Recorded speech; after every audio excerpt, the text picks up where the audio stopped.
are in this building that we bought in about 1990, and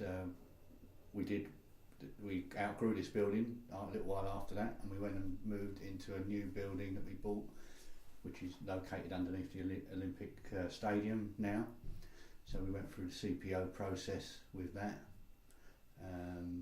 Got moved to Beckton because they can't offer any land in this part of London, and everything's bought up.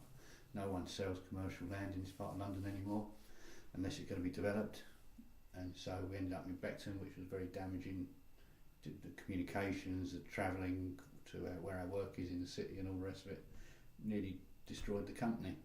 And then we managed to extricate ourselves from our situation there, and we came back to this site, which we'd owned all that time but had been pretty much vacant or let on very low, it was let out, and we got back into here, and we've been here just over about 7 or 8 months, and everything's going good. The business is taking off again, very happy, the connections are great, our people are coming and going, doing their work, and then we hear we're probably on the way again.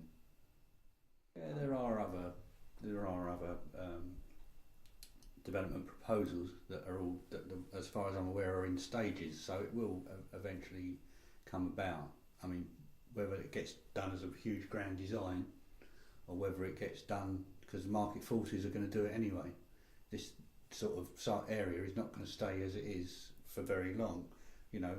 But I would prefer that it happened, you know, naturally, you know, so that people will they'll negotiate the value of their buildings and get out when, you know, and make people offers that persuades them to go, rather than forcing the issue, you know, and almost blighting the area with their uncertainty or their, you know, the plans that they've got. Because, you know, you've got no one else to sell to. You know, it's not as if you can put your house on the market and you might get people interested, and, you know, there'll be several people trying to barter for it, or, you know, improving the value of it. There's no one else you can sell to apart from them. They've got you over a barrel, obviously, you know, and you don't want to sell anyway. Apparently there is an intention to negotiate, but you know, we're all going to come at it from different angles, you know.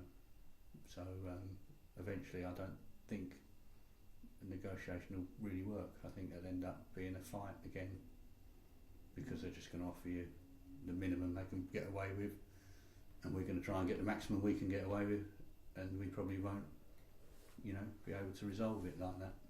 Trade was affected in the way that the move, there's a huge amount of time gets spent by the directors of a company when that process comes in, because you're dealing with agents and solicitors and accountants and all manner of things to try and justify your position of what the building is worth, what the business relocation situation is for you, how it's going to affect your company, looking at historical trends in your business, how it's going to affect you in the future, and trying to prove a case to do it. So that completely distracts you from the process of running your own business, basically. So you take your eye off the ball with all that, and then, you know, then you're going around looking for other properties, just very disruptive. I mean, we've now just heard about the new UCL proposal, and probably 50% of my time in the last month has been spent, you know, investigating, finding out about that, trying to talk to people to get a team together to defend the company's future, basically, and going to meetings and trying to, you know, put ourselves in a good position. It's sort of created a huge amount of stress and financial problems, that so much so that this is a family business. The family's been destroyed by it.